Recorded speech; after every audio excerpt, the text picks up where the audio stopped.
Hello बेटा। तो आज हम अपना टॉपिक स्टार्ट कर रहे हैं पार्टनरशिप फंडामेंटल्स। इसमें सबसे पहले हमें पता होना चाहिए, ये हम बात करेंगे सबसे पहले इंट्रोडक्शन की। तो इंट्रोडक्शन में मैंने कुछ चीज़ें लिख रखी हैं, जैसे कि आपको पता है कि जब हमने 11th में अकाउंटेंसी शुरू की थी, उस टाइम हमने सीखा था कि सबसे पहले एक सोल प्रोप्राइटर होता है, कोई भी सोल ट्रेडर होता है, उसकी कुछ लिमिटेशंस होती हैं। जब भी वो काम करता था, मतलब कुछ भी अपना बिज़नेस को इंट्रोड्यूस कर रहा था, तो सबसे पहले उसकी कुछ लिमिटेशन थी, जैसे मैंने यहाँ पर लिख भी रखी हैं। सबसे पहले जो लिमिटेशन थी, वो थी लिमिटेड कैपिटल। मतलब जब वो कैपिटल इन्वेस्ट कर रहा था, तो वो क्या थी? लिमिटेड थी। उसके बाद था, मतलब यहाँ पर कैपिटल का मतलब हम समझ सकते हैं कि जो पैसा वो फर्म में लेके आ रहा है, वो क्या था? उसका लिमिटेड था। उसके बाद है लिमिटेड स्किल्स। उसकी जो स्किल्स थी वो लिमिटेड थी, वो ये नहीं था कि वो हर चीज़ में एक्सपर्ट है। अभी थर्ड पॉइंट देखिए आप, control and manage the business alone. इसमें जैसे पहले वो कोई भी सोल ट्रेडर था, जब भी वो अपने बिजनेस को कंट्रोल करने की बात कही या मैनेज करने की बात, तो वो सिर्फ एक अकेला था जो उसको मैनेज और कंट्रोल कर रहा था, ठीक है। और वो कोई भी काम करने से पहले वो जो रिस्क टेकिंग कैपेसिटी थी, वो भी क्या थी? उसकी लेस थी। तो जो हमने 11th क्लास के अकाउंटेंसी के अकॉर्डिंग पढ़ा है, उसी से लेके हम अपना इस चैप्टर को समझने की कोशिश करेंगे। हमारा जो चैप्टर है पार्टनरशिप फंडामेंटल्स, यहाँ पर हम पार्टनरशिप को समझेंगे। देखो, पार्टनरशिप का मतलब ही क्या है? पार्टनर यानी कोई भी पार्टनर, यानी एक से ज़्यादा, मतलब एक तो हम हैं और एक हमारे साथ हो जाए पार्टनर, यानी दो तो ज़रूर हों, दो या दो से ज़्यादा हों, ठीक है। टू और मोर, इसमें मिनिमम कितना? टू तो होना ही चाहिए। पार्टनरशिप, जब वो मिलके कोई काम कर रहे हैं, वो होती है पार्टनरशिप। अब पार्टनरशिप की ज़रूरत क्यों है? सबसे पहली बात तो यही है कि पहले क्या था? लिमिटेड कैपिटल है। अब उसको क्या चाहिए? मोर कैपिटल रिक्वायर्ड, ठीक है। अब अगर पार्टनरशिप है, तो वो क्या कर सकता है? ज़्यादा पैसा इन्वेस्ट होगा, है ना। वहाँ पर हमारे पास कैपिटल ज़्यादा रहेगी, हमारे पास स्किल्स भी होंगी कि क्या कोई पर्सन अलग होगा, उसमें कुछ अलग टैलेंट है, उसमें कुछ नई स्किल्स हैं।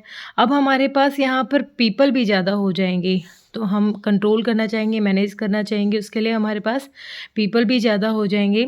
और जो हमारी रिस्क टेकिंग कैपेसिटी थी, वो भी क्या हो जाएगी? हमारी बढ़ जाएगी।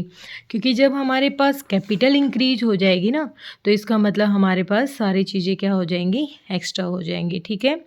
अभी हम पढ़ते हैं कि जो पार्टनरशिप है, पार्टनरशिप मेन बेस्ड किस पे है। देखो बेटा, पार्टनरशिप जैसे कि हमें पता है कि जो हमारी अकाउंटेंसी होती है, जब भी हम कोई भी अकाउंट्स, फाइनल अकाउंट्स अपने रेडी करते हैं, तो सबसे मस्ट क्या होता है कि वो एक्यूरेट हो, ठीक है।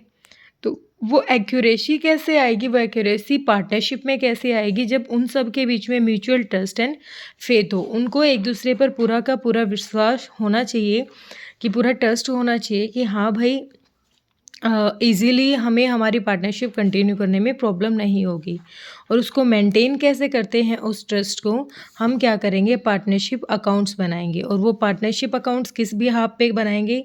मतलब उसमें एक्यूरेसी भी होगी, इक्विटेबल मैनर का मतलब अगर हमें कोई प्रॉफिट हो रहा है, तो उसको हम क्या करेंगे? इक्वली उसको डिस्ट्रीब्यूट करेंगे, या फिर जो भी हमें रेशो प्रोवाइड होगा, ऑनेस्टी होगी हमें, ठीक है। तो सबसे मेन जो बात है कि हमें जो पार्टनरशिप अकाउंट्स बनाने हैं, वो उनको मेन बनाने का क्या होता है? रीज़न क्या होता है कि हमें अपने अकाउंट्स में क्या चाहिए? एक्यूरेसी चाहिए, इक्विटेबल मैनर्स चाहिए, ऑनेस्टी चाहिए, ठीक है। उसके बाद हम आते हैं पार्टनरशिप एक्ट 1932। ये एक लॉ की तरह वर्क करेगा कि पार्टनरशिप एक्ट, जो भी हम प्रोविजंस बनाते हैं, वो कौन से एक्ट के थ्रू बनाते हैं, कौन से एक्ट के अंडर आएंगे? 1932। तो हमारे प्रोविजंस मतलब जो उसको रेगुलेट करने में हमारी हेल्प करते हैं, वो होते हैं प्रोविजंस। अभी यहाँ पर मैंने लिख रखा है, प्रोविजंस कौन से हो जाएंगे? विच regulate partnership accounting and help in maintaining the trust between the partners, ठीक है। वो प्रोविजंस कैसे हो जाएंगे, ठीक है। अब इसके बाद जो बिल्कुल बेसिक है, हम बिल्कुल बेस से चलेंगे, किसका नेचर कैसा होता है। सबसे पहले देखिए नेचर, जो पार्टनरशिप होती है उसका नेचर कैसा होता है बेटा।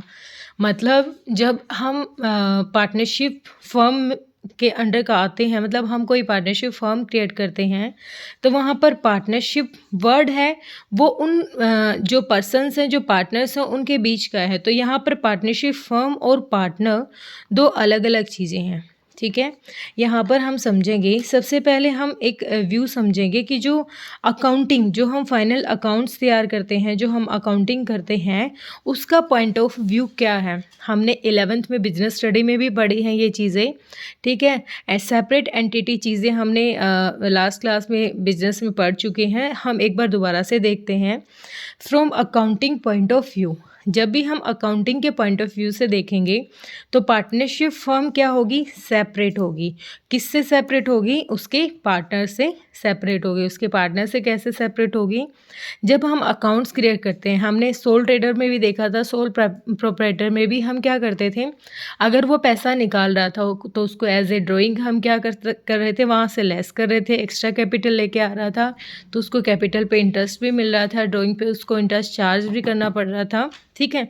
तो वो क्या था, उन दोनों चीज़ों को क्या मानेंगे हम, सेपरेट मानेंगे। किसको सेपरेट मानेंगे, एक पार्टनरशिप फर्म को और उसके पार्टनर्स को क्या मानेंगे हम, सेपरेट मानेंगे। उसके बाद जो हमारी सेकंड है वो है from legal point of view. Legal मतलब लॉ के अकॉर्डिंग। लॉ क्या कहती है, लॉ कहती है कि जो पार्टनरशिप है और उसके जो पार्टनर्स हैं वो दोनों क्या है, सेम हैं। वो सेम कैसे हैं, देखो इसमें हम ये नहीं कह सकते वो अलग अलग हैं। अगर हमें किसी भी तरह का लॉस होता है, किसी भी तरह का नुकसान होता है, तो वो जो पार्टनर्स होते हैं उन्हीं को उस लॉस को, या फिर जो वर्ड होता है हिंदी में कि उसका दिवालियापन निकल गया है, ठीक है, तो वो बिल्कुल ऐसा हो गया है कि उसको बहुत ज़्यादा लॉस हो गया है, उसकी डेट्स हमारी क्या हैं, बहुत ज़्यादा बढ़ गई हैं। तो यहाँ पर क्या होगा, उसको एज ए पार्टनरशिप फर्म और पार्टनर को अलग अलग ट्रीट नहीं किया जाएगा, दोनों को सेम ही माना जाएगा। ठीक है बेटा, मेरे ख्याल से आपको अच्छे से समझ में आया होगा। अगर आपको अच्छे से समझ में आया है तो लाइक एंड शेयर कीजिए। Thank you.